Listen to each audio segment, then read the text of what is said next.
আসসালামু আলাইকুম। সবার কাছে অনুরোধ থাকবে ভিডিওটি মনোযোগ সহকারে দেখবেন।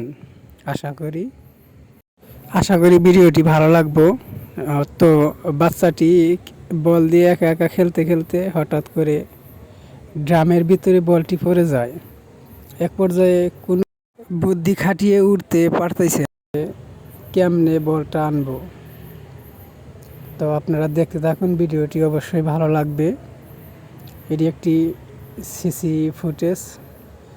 তো দেখতে থাকুন শেষ পর্যায়ে কি হয়। আসলেই মানে শেষ পর্যায়ে ওইটা দেখার জন্য প্রস্তুত ছিলাম না। আপনারা দেখতে থাকুন ভিডিওটি শেষ পর্যায়ের অবস্থাটি। ভিডিওটি কেউ স্কিপ করবেন না, সবার কাছে অনুরোধ থাকবে।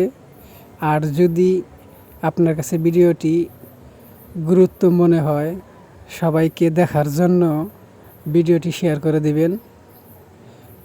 অনুরোধ রইল সবার কাছে, ভিডিওটি শেয়ার করে দিবেন। তো দেখেন তারপর কি অবস্থা। বলটি কিন্তু ইতিমধ্যে পড়ে গেছে খেলতে খেলতে। এখন অনেক চেষ্টা করছে, কিন্তু বাচ্চা পোলাপান তো অত মাথায় বুদ্ধিটা আসে নাই যে ডামটা তো আমি কাজ করলেই বলটা পাই। কিন্তু সেই বুদ্ধিটা আসে নাই। বুদ্ধিটা আইছে আর ভিতরে ঢুকতে হবে, এটাই মাথায় আসছে। তখন যখন ভিতরে ঢুকে যায় তখন আর উপর দিকে আর শক্তি হয় না। কারণ শক্তি তো ওর যতটুকু শক্তি যা সামনে সেটা তো ঢুকেই দিছে। তা এক পর্যায়ে এক ভাই তো এই জায়গায় প্রস্রাব করতে আসে। সে ভাইটাও মাথায় তখন আসে না, বুদ্ধিটা আসে না যে আমি তার আগে বাঁচায় নই। ড্রামটা যদি সেই করে তাই কিন্তু বাচ্চাটা কিন্তু বেঁচে যায়। তা না করে কি করলো, ওইটা দেখে আরও 10জনকে ডাকার সে চেষ্টা করে। তাকে বাঁচানোর জন্য চেষ্টা করা বাদ দিয়ে সে আরও 10জনকে ডাকে। আশেপাশে মানুষ ডাকা শুরু করলো।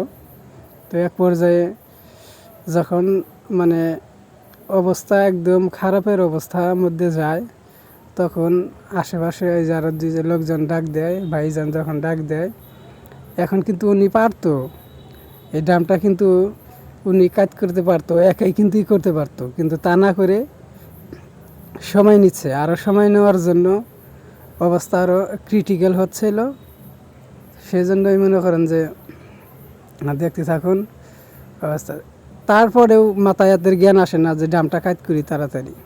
যখন আর একটা ভাই আসে তখন হয় এই যে যখন এই যে বালতিটাই করে। তো এক পর্যায়ে মানে অবস্থা যখন একদম ক্রিটিক্যাল, ঠিক সেই অবস্থায় তখন মনে করেন যে ড্রামটি কাজ করে। তো সেটা অনেক দেরি করে ফেলছে। এই যখন ভাইটা দেখে তখনই যদি এটা করতো, ড্রামটা কাজ করতো, তাহলে কিন্তু এত কিছু হয় না, এত হয় না।